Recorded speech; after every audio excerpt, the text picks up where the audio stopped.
ഈ ഓർമ്മയെ സംബന്ധിച്ച് പറയുകയാണെങ്കിൽ നമുക്ക് ബ്രെയിൻ തലച്ചോറുമായി ബന്ധപ്പെട്ട പ്രവർത്തനമാണ്.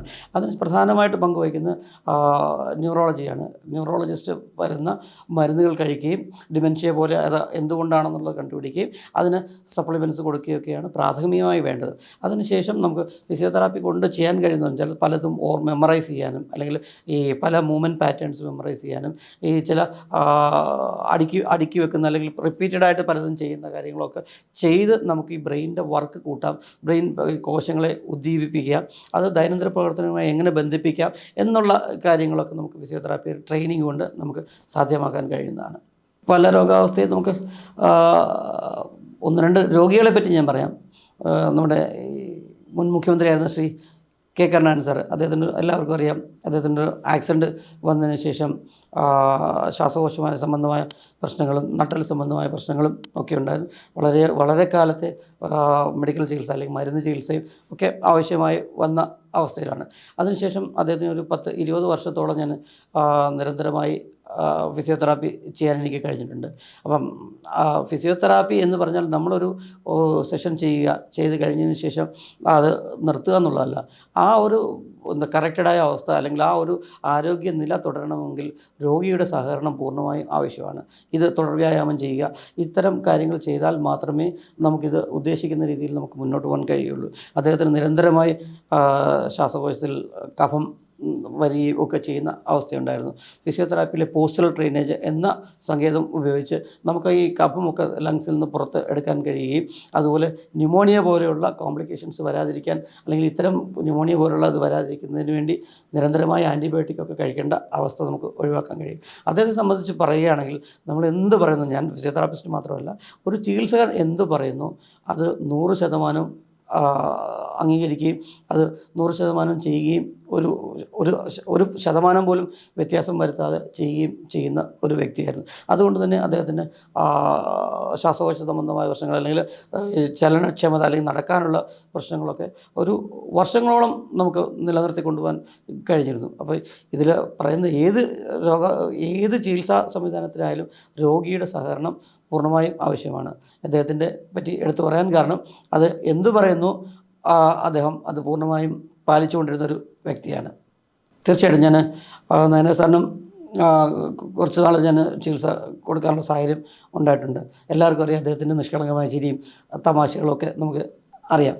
അദ്ദേഹത്തിന് ഫിസിയോതെറാപ്പിയെ പറ്റി പൂർണ്ണമായൊരു വിശ്വാസം ഉണ്ടായിരുന്നു. അദ്ദേഹമാണ് എനിക്ക് തോന്നുന്നു എൻ്റെ പ്രാക്ടീസിനിടയ്ക്ക് ഒരു ഫിസിയോതെറാപ്പിക്കൊരു വളരെ ലളിതമായൊരു നിർവചനം കൊടുത്തത്.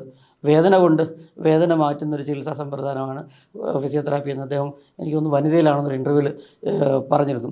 കാരണം ഈ ഫിസിയോതെറാപ്പിസ്റ്റ് വന്ന് കൈകാലൊക്കെ പിടിച്ച് മൂവ് ചെയ്യുമ്പോൾ കഠിനമായ വേദന വരും, എന്നാൽ ഒരു പരിക്ക് വരികയുമില്ല. പക്ഷെ അദ്ദേഹം പോയി കഴിഞ്ഞതിന് ശേഷം ഭയങ്കര ആശ്വാസമുണ്ട്. അപ്പോൾ വേദന കൊണ്ട് വേദന മാറ്റുന്ന ഒരു ചികിത്സാ രീതിയാണ് എന്ന് വളരെ സാധാരണക്കാരന് മനസ്സിലാകാവുന്ന രീതിയിൽ ഒരു നിർവചനം കൊടുത്ത ആളാണ് ശ്രീമാൻ ഇ കെ നായനാർ സാർ.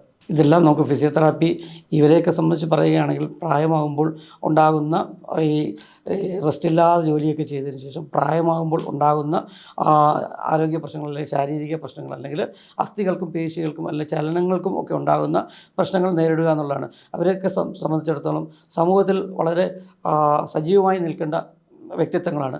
അപ്പോൾ ഇത്തരം ചലനക്ഷമത ഉണ്ടാക്കുക, വേദന കുറയ്ക്കുക, അല്ലെങ്കിൽ പൂർണ്ണമായും പേശികളുടെയും അസ്ഥികളുടെയൊക്കെ ക്ഷമത നിലനിർത്തുക, ഈ രോഗാവസ്ഥ കൂടാതെ തന്നെ ഇത് നിലനിർത്തേണ്ടത് അത്യന്താപേക്ഷിതമാണ്. ഇതിന് ഫിസിയോതെറാപ്പി വളരെ ഫലപ്രദമാണ്. ഞാൻ നേരത്തെ പറഞ്ഞ പോലെ ഇതിൽ മരുന്നും പാർശ്വഫലവും ഇല്ലാത്ത ഒരു ചികിത്സാ രീതിയാണ്. നമുക്ക് ആരോഗ്യമേഖലയിലുള്ള എല്ലാ വിഭാഗത്തിൽപ്പെടുന്ന രോഗങ്ങൾക്കും ഈ ഫിസിയോതെറാപ്പി ഒറ്റയ്ക്കോ അല്ലെങ്കിൽ അനുബന്ധ ചികിത്സയോ ഫലപ്രദമാണ്. ഉദാഹരണമായിട്ട് നമുക്ക് പറയുകയാണെങ്കിൽ പക്ഷാഘാതം ന്യൂറോളജി വിഭാഗത്തിൽപ്പെടുന്ന മരുന്ന് ചികിത്സ ആവശ്യമായ ഒരു രോഗാവസ്ഥയാണ്. ഈ പക്ഷാഘാതം കഴിഞ്ഞതിന് ശേഷമുള്ള റീഹാബിലിറ്റേഷൻ അല്ലെങ്കിൽ പുനരധിവാസത്തിന് ഫിസിയോതെറാപ്പിയാണ് ഏറ്റവും കൂടുതൽ പങ്കുവഹിക്കുന്നത്. ഈ പുനരധിവാസം എന്ന് പറഞ്ഞാൽ നമ്മൾ മുമ്പ് ചെയ്തുകൊണ്ടിരുന്ന കാര്യങ്ങൾ, ദൈനംദിന പ്രവർത്തനങ്ങൾ ചെയ്തുകൊണ്ടിരുന്ന കാര്യങ്ങൾ നമുക്ക് ചെയ്യാൻ കഴിയാത്ത ഒരവസ്ഥയിൽ നിന്ന് അതിനെ തിരിച്ച് പഴയതിലേക്ക് കൊണ്ടുവരുന്നതിനാണ് പുനരധിവസിപ്പിക്കുക എന്നത്.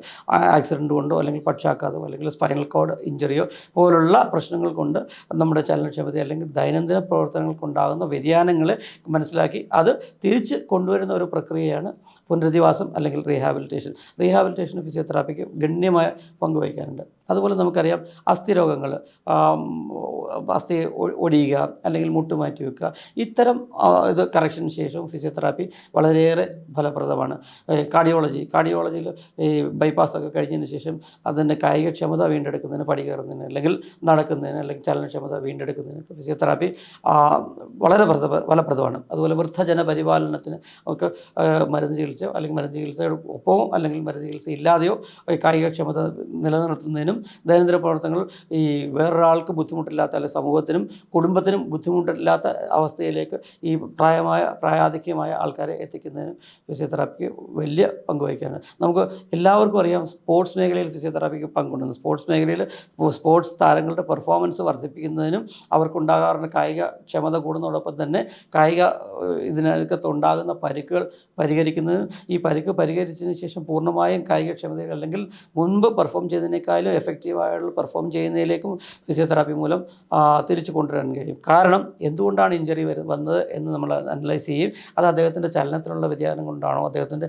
പേശികൾക്കുള്ള ബലക്കുറവ് കൊണ്ടാണോ, അല്ലെങ്കിൽ അമിതമായ ഏതെങ്കിലും പേശികൾ ഉപയോഗിക്കുന്നുണ്ടാണോ, അതോ ഏതെങ്കിലും സന്ധികളിൽ അമിതമായ ലോഡിങ് വരുന്നതുകൊണ്ടാണോ, ഇത് മനസ്സിലാക്കി നമുക്ക് അത് കറക്റ്റ് ചെയ്യുമ്പോൾ തന്നെ നമുക്ക് ആ രോഗാവസ്ഥ മാറുകയും അദ്ദേഹത്തിൻ്റെ പെർഫോമൻസ് വളരെയേറെ വർദ്ധിപ്പിക്കാനും കഴിയും.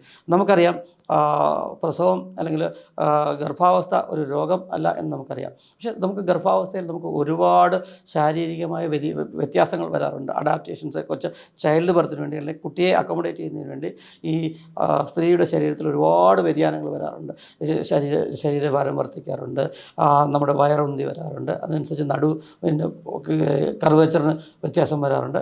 ഇതൊക്കെ തന്നെ നമുക്ക് ഈ പ്രസവശേഷം തിരിച്ചു പോകേണ്ടത് അല്ലെങ്കിൽ ഗർഭാവസ്ഥയിൽ ഈ അഡാപ്റ്റേഷൻസ് വരുമ്പോൾ നമുക്ക് ഒരുപാട് ശാരീരിക ബുദ്ധിമുട്ടുകളുണ്ടാകും. ഇത്തരം ശാരീരിക ബുദ്ധിമുട്ടുകൾ കുറയ്ക്കുന്നതിനും പ്രസവം ഏകദേശം നോർമലായി നടക്കുന്നതിനും അല്ലെങ്കിൽ പ്രസവ ശേഷം നമ്മുടെ ശരീരത്തിലുണ്ടായിരിക്കുന്ന വ്യത്യാസങ്ങൾ പഴയ രീതിയിലേക്ക് തിരിച്ചു കൊണ്ടുവരുന്നതിനും ഫിസിയോതെറാപ്പി ഗണ്യമായി പങ്കുവഹിക്കുന്നു. അതുകൊണ്ട് തന്നെയാണ് ഞാൻ പറഞ്ഞത്, ആരോഗ്യമേഖലയിലുള്ള എല്ലാ വിഭാഗത്തിൽപ്പെട്ട രോഗങ്ങൾക്കും ഫിസിയോതെറാപ്പി നേരിട്ടോ അല്ലെങ്കിൽ അനുബന്ധ ചികിത്സയായിട്ടോ ഫലപ്രദമാണ്.